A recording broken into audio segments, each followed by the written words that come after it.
I mean, a lot of the parts here, I think, are pretty much original. There's been some things that's been replaced on it. Like, for example, this is not original. They usually have the little, the fuel filter. Fuel filter, okay. That was something they put on there before I got it, right before I got it, because before that it had the old-fashioned little glass thing here with fill up with fuel. And actually I want to get one of those, put it back on there, because I think they're so cool to look at and see the fuel in there. So I'm probably eventually going to put one of those back on, but I'll leave this on there because 2 fuel filters are better than 1, probably.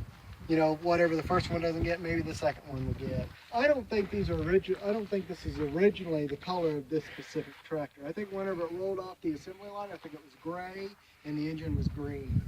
And I think over time, somebody's painted it, because most of your Massey Ferguson tractors later on, from like 57 and on, were red, and they just look sharper. And so I think somebody probably painted it. But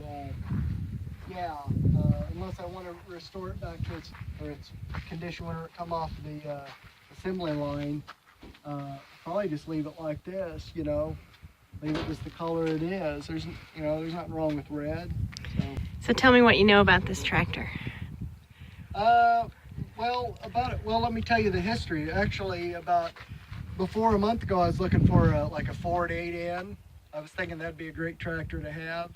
And there was an auction here nearby about a month ago. And so there was a tractor that was kind of in bad shape, but I thought, well, you know, with a little bit of work, it may be able to fix it up. Hopefully not too much work. And so our friend Tommy had said something about it. And he was like, nah, you don't want to get a tractor like that at an auction. Because quite often people would take those and dump them at the auction because there's something wrong with them. But he had this tractor sitting there, and he was actually going to fix it up and sell it for a friend of his. And Tommy actually sold it to this gentleman several years ago, and I guess the gentleman decided to get a riding lawnmower and didn't need this. And because I guess that's all he does, is he was just mowing his grass with it. Well, for what we're going to do around here, we're going to do a lot more than mow grass. And so, we got a pretty good deal on this. And Tommy knows some of the history of it, at least back so many years. And so we thought it was less risk going with something like this than it was with a brand new, or with a tractor we didn't know the history at all about. Well, these Fergusons actually this is a 1956 Ferguson TO-35. It's got about 35 horsepower. It's actually more powerful than the 8Ns, and it looks a lot like an 8N, Ford 8N tractor. Actually, I really like this. It's a few years newer than an 8N tractor, and so it's a little younger than some of the 8Ns I was looking at, but it's still very similar. If you know a lot about an 8N, it probably wouldn't be much to learn about a Ferguson tractor, like a Massey Ferguson 35, or what this is, which is like the parent.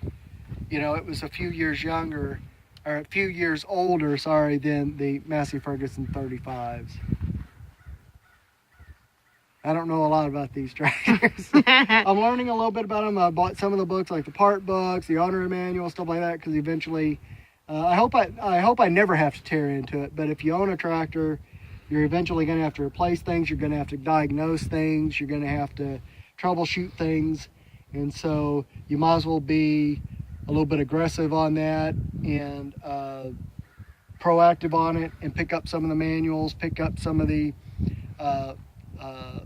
books, like service manual books, so that way you can kind of learn a little bit more about them and maybe start doing certain things on them. So, I mean, you can always take them into a dealership, and that's fine, but you can save yourself some money to try to learn a little bit. Or better yet, if you can find somebody that knows something about them, maybe you could pay them a little bit of money, or maybe they could teach you some basic things about the tractor as well. But these tractors are much simpler than the ones today. They should be easier to maintain. They're built like tanks. they were really overproduced. They were made to last. They're made to go through a lot of punishment, and of course I don't want to put it through a lot of punishment. But to know that, okay, I've got a machine here that is you know, very capable of doing, you know, the type of work around here that needs to do, that's a good thing to know that